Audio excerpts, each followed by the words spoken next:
Selam dostlar, hoş geldiniz. Bugün sizlerle birlikte elimden geldiğince bir Shonen anime tier listi yapacağım. Şu anda burada sıralayacağım 28 tane farklı, birbirinden farklı türlerde animeler mevcut.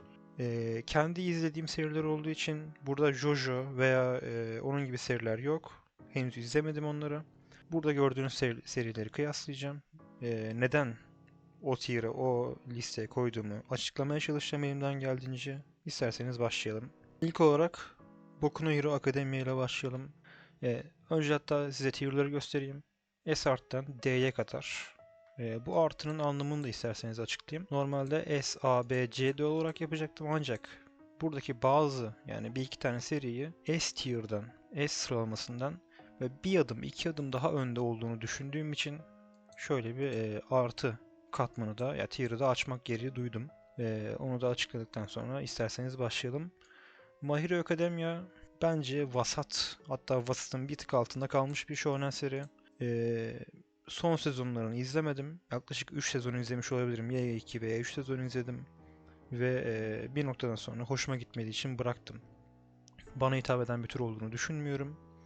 O yüzden C'nin üstlerinde veya B'nin altlarında yer alabilir. Tam emin değilim. Şu an burada dursun. Muhtemelen C'ye gider. Sıradaki seri Akame ga Kill. Akame ga Kill'i yaklaşık bir 4-5 yıl kadar önce izlemişimdir. O yüzden tam olarak %100 şekilde hatırlamıyorum ama aklımda kaldığı kadarıyla Boku no Hero Academia'dan daha iyi bir seri olduğunu hatırlıyorum. Konusu falan aklımda da ayrıntılarını hatırlamıyorum diyelim. Muhtemelen B tier'ında kalacaktır. Yani A'ya çıkabileceğini çok zannetmiyorum. Çünkü daha iyi olduğunu düşündüğüm birçok seri var altta. Sırada Hajime no Ippo. Ya benim favori spor animemdir. Bir boks animesi ve oldukça uzun bir mangası var. Animesi mangasının ya 3'te 1'lik kısmını falan konu oluyor aşağı yukarı. 3 sezonu var animesinin. Üçünü de izledim. Çok başarılı bir seri. S artı değil. A da değil de bence S tier tam olması gereken yer Hajime no Ippo'nun. Tavsiye de ederim. Çok başarılı bir boks animesidir. Ee, Sonraki sırada Hunter x Hunter 2011 var. 99 versiyonu değil. Onu çok fazla izlemediğim için listeye almadım. Birkaç bölüm izlemiştim sadece ondan. 2011 versiyonu benim izlediğim en iyi anime şu ana kadar. Bütün türler içerisinde. Hakkında söylenecek çok fazla şey var. Bir iki dakikalık bir kısma sığdıramam. Yani güç sistemi, çizimleri, anlatıcının seriye kattığı ekstra şeyler, sezonların kalitesi falan bunların hepsini bir dakikaya sığdırmam mümkün değil. Hunter x Hunter 2011 hakkında ayrıyetten uzun bir video yapmak istiyorum. Şu anlık çok fazla bir şey söyleyemeyeceğim. Dediğim gibi çok güç sistemi olarak, karakterlerin kalitesi olarak bayağı yukarıda bir seri. S artıya koyma sebebim, ya S tier'daki işte birazdan koyacağım zaten göreceksiniz serileri. Bir adım önde olduğunu düşünüyorum. Yani S sınıftaki seriler de hani kötü değil yani hani baktığınız zaman. Ama bir adım önde olduklarını düşünüyorum bundan. Sonraki serimiz Attack on Titan. Şimdi bu sezon 1, 2, 3, 4, 5 diye ayrım yok. Direkt olarak sadece Attack on Titan var. Ben Attack on Titan'ı sezon 1'den beri güncel şekilde izledim. Son sezonu daha izlemedim. Mangasını okumuştum ve çok da hani son kısmını sevmediğim, hoşuma gitmediği için son sezonu izlemedim. Çok dikkatimi, ilgimi çekmedi çünkü. Ama özellikle sezon 1 ve 2'yi ve hatta 3'ü de dahil edebilirim. 1, 2 ve 3'ü çok seviyorum. Ya ilk kısımları, ilk 3 sezon gerçekten 10 bölü 10'a çok yakın. Tabii ki de eksileri, artıları mevcut. Ancak son kısmını sevmesem bile, hoşuma gitmese bile A'ya da koymam. Ya çok başarılı bir shonen seridir. Yeni nesil sayılmaz çünkü yaklaşık 15 yıllık bir manga, 15 hatta 15 yıldan daha eski bile olabilir. Yeni nesil sayılmaz. Ama çok başarılı bir shonen seri olduğunu söylemek lazım. Sıradaki seri Fullmetal Alchemist Brotherhood. Benim S Plus'a koyduğum, S artıya koyduğum bir diğer seri.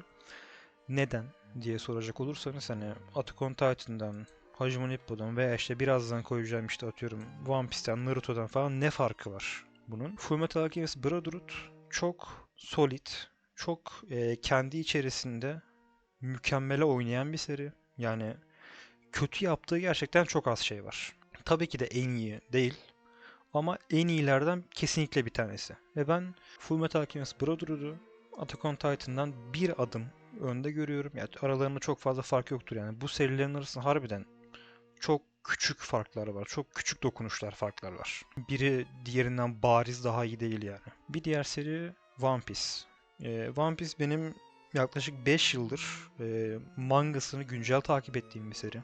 Hatta 5 yıldan uzun süreli olabilir. Çok seviyorum ya mangasını, ama animesi için aynı şeyi söyleyemeyeceğim. Çünkü animesinin çok bariz göze batan bazı eksileri var. Çok zaman alıyor. İzlemesi çok sıkıcı olabiliyor bazı yerlerde. Bazı bölümlerde özellikle hani kapatıp gidesiniz gelebiliyor bölümü. Dolayısıyla animesini, ya ben yine S'e koyacağım ama S de hani sırf vefa borcumdan ve mangasını çok sevdiğim için S'e koyarım. Yoksa ben One Piece'in sadece animesi olsaydı bu kadar yükseğe koymazdım. Mangasını çok sevdiğim için S'e koyuyorum dediğim gibi. Dragon Ball ilk versiyonu, ilk animesi. Ben Dragon Ball'un ilk animesini izledim. Bunun manga kısımlarını da okudum. Yani Z'yi ve sonrasını, Dragon Ball Super Z vesaire onları izlemedim. Ama Dragon Ball'un ilk animesini, yani Goku'nun çocukluk olduğu zamanları bayağı zevkle, çok gülerek, eğlenerek okudum. Ve izledim aynı zamanda. Dolayısıyla onu da S'e koyuyorum. Ya çok hani ilk sezonu çok böyle derinliği olan, çok böyle bir hikaye anısı olan bir sezon değil. Daha böyle gülüp eğlenme odaklı, insanları eğlendirme odaklı olan bir sezon. Dolayısıyla hani S artıya koymam veya S'in en üstlerine, Attack on Titan'ın üzerine koymam. Benim için çok güzel bir seridir ama yeri de burasıdır. Yani S'in sonlarıdır diyebilirim. Sonraki seri Bleach.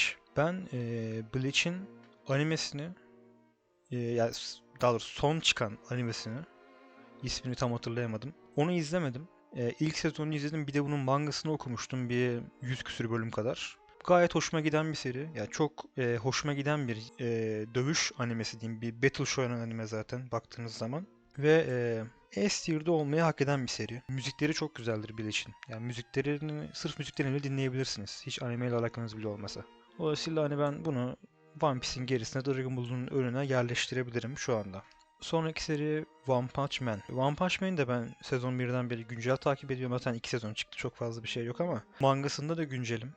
Animesini de çıktığı gibi tüketen bir insanım. Çok hoşuma giden bir seri. Yani hem komedi unsurlarını çok güzel veriyor, hem karakterleri çok güzel. Sonraki seri Death Note. Death Note benim bayağı önceden izlediğim bir seri. Mangasını da animesini de izledikten sonra tükettim. Ya bayağı başarılı. Zaten çok uzun bir seri de değil.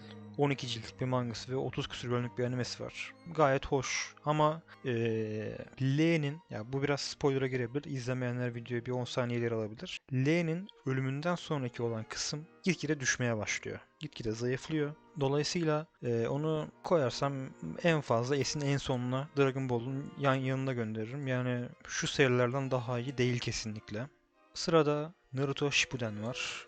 Naruto Shippuden aslında baktığınız zaman güzel bir anime. Ama animesindeki bazı şeyler Naruto Shippuden'in çok iyi bir seri olmasının önüne geçiyor. Bunlar nedir? Çok fazla filler episod var. İnanılmaz derecede sıkıcı bölümler var. Bence son kısımları tatmin edici değil. Ya Kaguya'nın son boss olmasındansa ben Madara'nın son boss olmasını kesinlikle tercih ederdim. Ya bu gibi sebeplerden ötürü, bir de bazı ufak minimal sıkıntılardan ötürü Naruto Shippuden'i ben maksimum A'ya gönderebilirim. Ya belki S'in en sonlarını deneyebilir ama A'nın üstleri, A'nın en üstü bence Naruto Shippuden için ideal bir yer.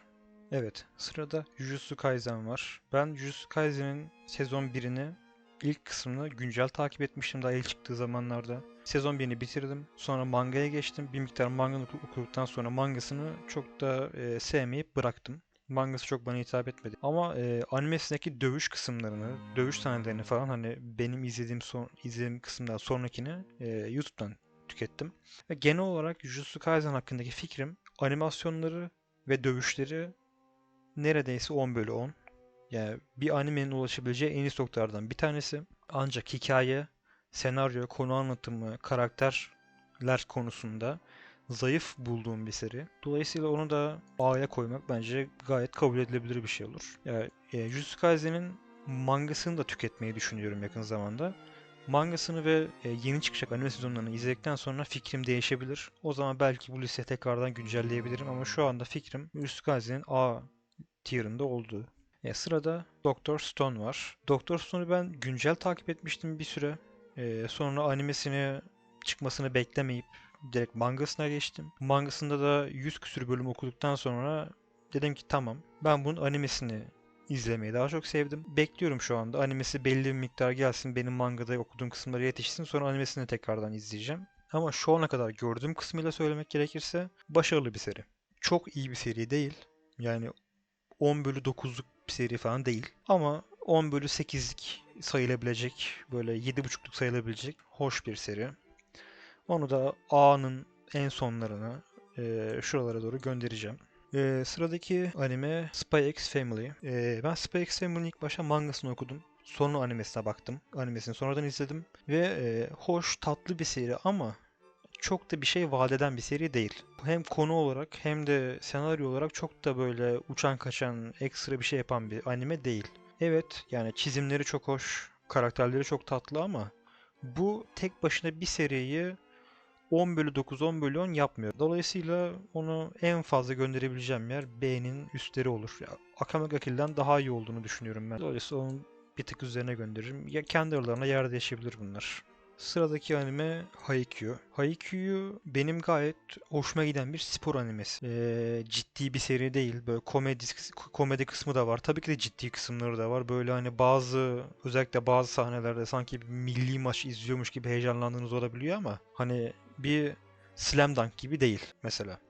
Dolayısıyla ben Haikyuu'yu maksimum A'nın altlarına gönderirim diye düşünüyorum. Doktor Stone'dan daha iyi olabilir mi? Onu düşünüyorum şu anda ama karar veremedim. Şimdilik böyle dursun. Belki en sonunda değiştirebiliriz yerlerini. Sırada Naruto'nun klasik versiyonu var. Ki benim Naruto Shippuden ve Boruto üçlemesi diyeyim artık yani. Boruto'yu çok sevmesem de. Üçü arasındaki favorim. İzlerken çok eğlendiğim bir sezon. Anime daha doğrusu. Çok güzel kısımları var. Çok ikonik kısımları var gerçekten. Hem müzikleri hem dövüşleri hem de bazı hikaye kısımlarında kattığı şeyler. Bence Naruto klasiği çok güzel bir seri yapıyor. Ben onu One Piece ile Bleach arasına gönderirim. Ya zaten büyük üçlü şurada hemen. Büyük Shonen üçlüsü yerini aldı burada hemen. Ya benim için Bleach'ten bir adım öndedir Naruto klasik. Sırada Fairy Tail var. Fairy Tail aslında baktığınızda bir çocuk animesi gibi duruyor ama hani içerisindeki çıplaklık öğeleriyle bence bir çocuk animesi olamaz. Yani ama anlattığı konu, hikaye, senaryo ve o senaryoyu işleyiş biçimi gerçekten bir çocuk animesi gibi. Yani sanki 8-10 yaşa yönelik bir anime gibi işliyor. Ama içerisindeki bazı işte çıplaklık öğeleriyle 8-10 yaşa hitap eden bir anime değil. Dolayısıyla çok garip bir anime. Yani ben bunu lise zamanımda izlemiştim. O zaman çok yani fena değildi. Gayet beğenmiştim. Hatta kısa bir süre içinde bitirdim bütün animeyi. Ama şu anda biraz daha belli başlı animeleri izleyip bir kültür edindikten sonra Fairy Tail'ın ne kadar vasat, ne kadar başarısız bir seri olduğunu daha iyi fark ettim diyeyim. Şu anda benim için gidebileceğim maksimum yer C'dir. Yani C'nin altlarıdır. Yani daha yukarı çıkması imkansız. Ben bunun mangasını da okudum. Animesini dediğim gibi izledim ve çok vasatın altında bir seri. Sırada Seven Deadly Sins yani 7 ölümcül günah var. Bu da yine Fairy Tail'a benzer zamanlara keşfedip mangasını okuyup sonra animesini izlediğim bir anime. Ya çok fena değil gibi başlayan bir anime. Hani bir şey vaat eden bir anime gibi başlıyor. Konusu ilgi çekici olabilir gibi başlıyor ama animenin her geçen sezonu, her geçen bölümünde gitgide düşmeye başlıyor. Özellikle animenin belli bir kısmından sonra şu anda hangi sezon olduğunu hatırlamıyorum. Oldukça düşüyor. Yani hem animasyon kalitesi olarak hem de konu olarak, hikaye olarak benim hiç sevmediğim bir noktaya evriliyor ve hani genel olarak çok hoşuma giden bir seri değil. Ama Fairy Tail ve My Hero Academia'dan daha iyi olduğunu düşünüyorum. Yani o baş kısımları ve bazı güzel savaşları sayesinde bir de Escanor gibi çok başarılı bir karakter olduğu için seride ben bunu B'nin en altına gönderirim ama kesinlikle şu Akame ga Kill ve Spec Samuel'den daha iyi bir seri olduğunu düşünmüyorum. Bu en altta durur. Ve sırada Black Clover var. Black Clover benim yine lise zamanlarında keşfettiğim ve çok da fena değil gibi acaba izlesem mi diye düşündüğüm bir anime. Çok klasik. Yani shonen anime deyince insan aklına ilk gelebilecek animelerden bir tanesi. İnanılmaz klasik, inanılmaz klişe sahneleri var. İnanılmaz klişe karakterleri var. Çok sinir bozucu bir ana karakteri var Asta isimli. Ve hani bu saydığım şeyler Black Clover'ı gerçekten altlara doğru çekiyor sürekli. Ve benim bu seri hakkında genel görüşüm 3 aşağı 5 yukarı bunlar. Çok üzerinde uzun konuşmayı düşündüğüm bir anime değil. Maksimum gidebileceği yer şuralar. En fazla buraya kadar çıkabilir. Belki şurası olabilir. Ve sırada Assassination Classroom var. Ben bunun animesinin belli bir kısmını izledikten sonra mangasını okumaya geçtim ya. Animesinin yaklaşık yarısını falan izlemiştim galiba. Sonra mangasını okumaya karar verdim. Son kısımlar özellikle çok beni tatmin etmedi açıkçası. Ve zaten genel olarak konusu bir tık ilgi çekici ama karakterleri ve o konuyu işleyiş biçimini ben çok fazla sevmedim açıkçası. Ve ya çok da hoşuma giden bir seri değil genel hatlarıyla konuşmak gerekirse. Koyabileceğim maksimum yer Seven Deadly Sins'in bir tık üzeri olur. Şuralar olur. Daha yukarı koyabileceğimi zannetmiyorum. Ve sırada Baki var. Baki benim çok izlemeye çalıştığım, sevmeye çalıştığım bir seri. Sürekli bölümlerini kapattıktan sonra tekrar bir denesem mi acaba dediğim bir anime ancak bir türlü içim ısınmadı, bir türlü izleyemedim. Olmadı, sevemedim ben bu seriyi. Ya çünkü çizim tarzı hiç bana göre değil, dövüş tarzı hiç bana göre değil. Konusunu çok sevemedim ve hikaye işlenişi, senaryo kısımlarını çok fazla sevemediğim için ben bunu en fazla B'nin şuralarına gönderebilirim. Yani dediğim gibi izlemeyi ve sevmeyi çok denememe rağmen bir türlü içim ısınmadı. Şuralarda falan olur diye düşünüyorum. Ve sırada Mob Psycho var. Mob Psycho yanlış hatırlamıyorsam ya One Punch Man'in mangakasının, yazarının veya çizerinin bir başka ürünü. E, Her konuda yani çizim, hikaye, senaryo, karakter veya komedi gibi konularda One Punch Man'in bir iki adım, bazı noktalarda üç adım gerisinde olan bir seri bence. İzledim, bazı yerlerde güldüm ve eğlendim evet ama genel olarak B'nin ya B'den yukarı çıkabileceğini zannetmiyorum. En fazla buralara gider diye düşünüyorum. Hatta B'nin en üstüne koyayım ama daha yukarı gidebileceğini zannetmiyorum. Ya Naruto Shippuden veya Haikyuu ben Mob Psycho'yu her türlü tercih ederim. Ve hakkında çok fazla bir şey demek istemiyorum. Tamamen para kazanmak amacıyla yapılan ve hikaye örgüsünün, hikayenin tamamen zıttı, tamamen çöplük bir seri. Çok fazla konuşmak istemiyorum hakkında. Tokyo Revengers benim izlerken çok eğlendiğim bir seri değil. Kısımlarını özellikle ilk birkaç bölüm izledikten sonra bayağı bir ilgimi çekti. Hatta sezon 1'i bitirdikten sonra ben anında mangasına başladım. Mangasını okumaya devam ettim. Öyle de ilgimi çeken bir seriydi ilk başlarda. Ama mangasını okudukça ve animesinin yeni bölümlerine, yeni çıkan bölümüne falan baktıkça çok da gitgide düşen bir seri olduğunu fark ettim. Özellikle mangası belli bir süreden sonra oldukça düşüşe geçiyor. Dolayısıyla hani genel hatlarıyla özet yaparsak ben Tokyo Revengers'ı en fazla B'nin ortalarında olarak görüyorum. Daha yukarı çıkabileceğini zannetmiyorum. Hatta bakayım da arkasına göndereyim.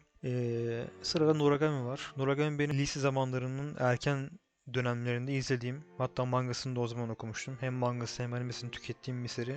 Genel olarak başarılı sayılabilecek şeyleri var. Yani eğlenceli, karakterleri hoş, konusu da ilgi çekici yani. Fakir bir tanrı, fakir bir tanrı karakteri görüyoruz.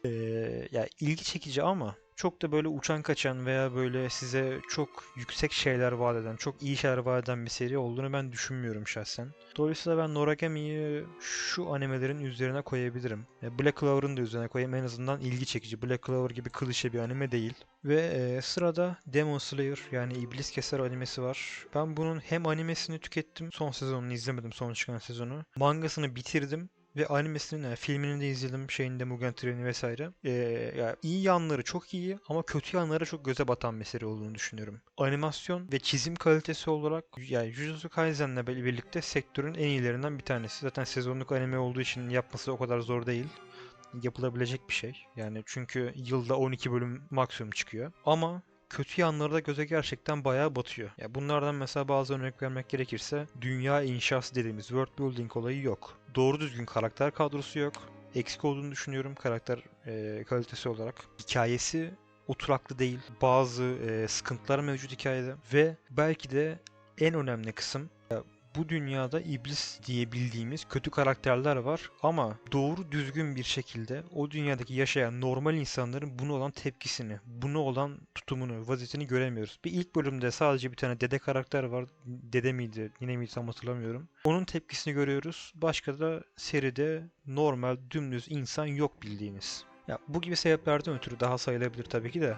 Ben Demon Slayer'ı bayağı bir zayıflattığını düşünüyorum bu zayıflıkların, bu kötü yanlarının ve ya çok kötü şey söyledim az önce ama çok fazla kötü şeyden bahsettim ama iyi yanları da gerçekten güzel. Çizimleri ve animasyonları zaten mangada çizimler çok vasat, hatta bazı yerleri vasatın bile altında ama animede o kadar güzel kurtardıklarını görüyoruz ki bu konuyu. Genel olarak dediğim gibi kötü yanları var ama iyi yanlarını da iyi yaptığı için ben onu A'nın arkalarına gönderiyorum. Ve son anime Promised Neverland. Animesinin ilk sezonunu izledikten sonra ilgimi çekti ve mangaya başladım burada. Ancak ilerledikçe konu daha da sıkıcı hale gelmeye başladı. Senaryo çok kötüleşti. Bir de üzerine ilk başta animenin ilk başında gösterdiği dünyanın o kadar da etkileyici, o kadar da ilgi çekici olmadığını fark ettim. Tabii ki de bu benim kendi görüşüm. Ben animenin sonra ilk sezonun sonrasını mangadan okuyup oradan gördüğüm kadarını söylüyorum. Çok sıkıcı bir teması olduğunu düşünüyorum. Dolayısıyla bunu en fazla C'nin ortasına falan gönderirim. Yani My Hero Academy'nin bir tık üzerine gönderebilirim. Çünkü animesinin ilk başlarında gerçekten özgün bir konusu var gibi başlıyor ama sonradan biraz bazı yerlerde hem klişeleşiyor hem de sıkıcılaşıyor ve gitgide düşüyor. Özellikle hani belli kısımlardan sonra okuması inanılmaz derecede eziyet hale gelmeye başlıyor. Dolayısıyla ben bunu C'nin üstüne gönderiyorum. Çok da potansiyel olan bir seriydi bence. O potansiyele yazık olduğunu düşünüyorum ben. Evet. Genel hatlarıyla liste 3 aşağı 5 yukarı bu şekilde oldu. Katıldığınız ve katılmadığınız yerleri, iyi veya kötü yorumlarınızı lütfen yorumlar kısmına yazmayı unutmayın. Bugünlük benden bu kadar. Kendinize iyi bakın ve hoşça kalın.